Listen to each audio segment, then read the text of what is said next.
Un chien nommé Muñeca arrive tôt le matin dans la maison. Il descend les escaliers avec une telle force que les marches tremblent sous son poids et que le bruit résonne dans toute la maison. Il réveille tout le monde avec son agitation incontrôlable. Il court dans tous les sens, renverse les objets sur son passage et ne s'arrête pas malgré les cris des habitants qui tentent de le calmer. Les habitants, complètement excédés par son comportement, commencent à cacher leur nourriture dans des endroits inaccessibles pour empêcher Muñeca de la voler. Malgré leurs efforts, Muñeca renifle chaque recoin, fouille chaque coin de la maison et finit toujours par trouver quelque chose à manger.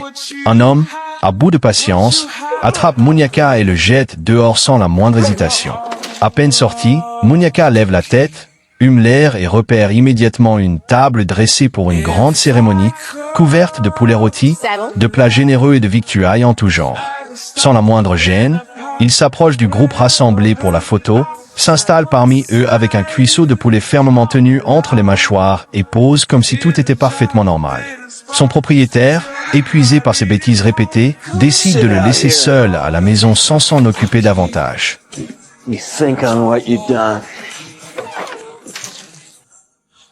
Un soir, des hommes décident de lui tendre un piège en plaçant de la nourriture bien visible à l'intérieur d'une cage.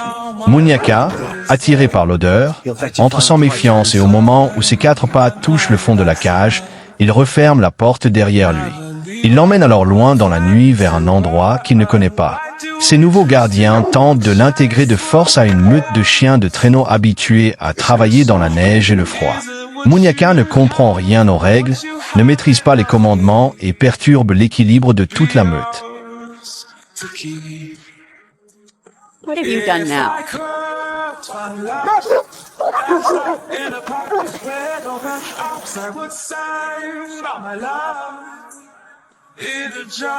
À la première descente, il tire dans le mauvais sens, déséquilibre les autres chiens et fait tomber toute la meute dans la neige dans un chaos total.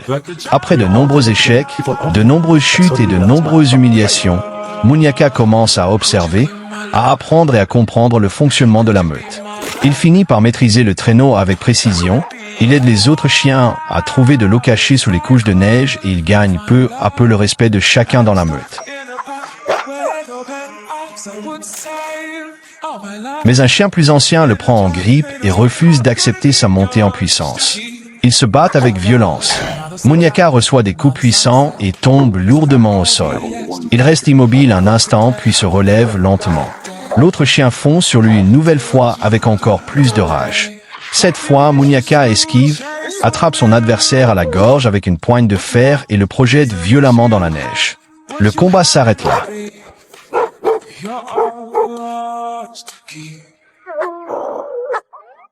If I could find life, I'd stop in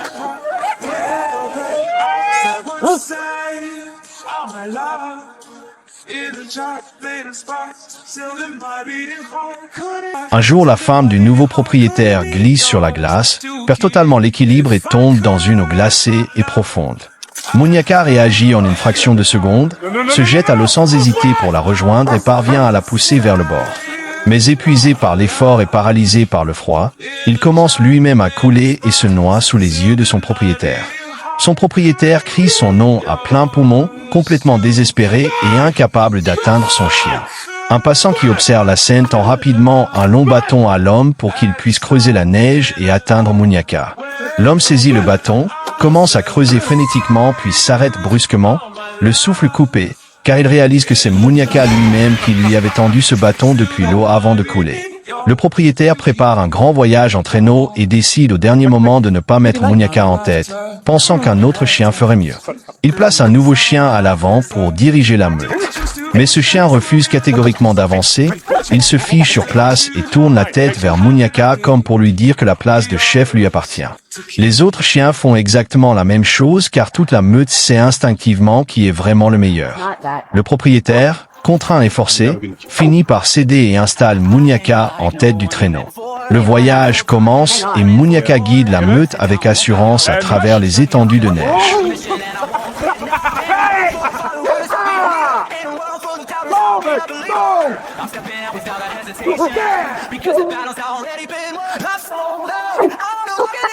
En chemin, Une avalanche massive se déclenche sur la montagne et commence à dévaler à toute vitesse dans leur direction. Le propriétaire crie à Muñeca de virer à gauche immédiatement pour éviter le danger. Mais au sommet de la montagne, Muñeca aperçoit un chien noir mystérieux qui l'observe et semble lui indiquer une autre direction. Muñeca repère alors un tunnel étroit creusé sous la montagne, hérissé de stalactites de glace acérées comme des lames. Il prend sa décision en une seconde, s'engouffre dans le tunnel et entraîne toute la meute derrière lui. Une course effrénée et terrifiante commence dans les profondeurs glacées de la montagne. Les stalactites frôlent leur corps à chaque virage et le sol tremble sous le poids de l'avalanche au-dessus d'eux.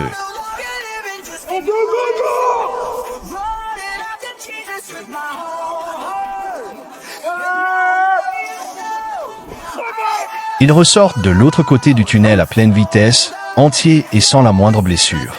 À leur arrivée dans le village, tous les habitants sortent en courant pour les accueillir. Ils crient de joie et applaudissent à tout rompre en voyant la meute revenir saine et sauve. Muñeca, le chien qu'on avait jeté dehors comme un déchet, piégé dans une cage, emmené de force dans la nuit et sous-estimé jusqu'au bout, venait de sauver la vie de tout le monde.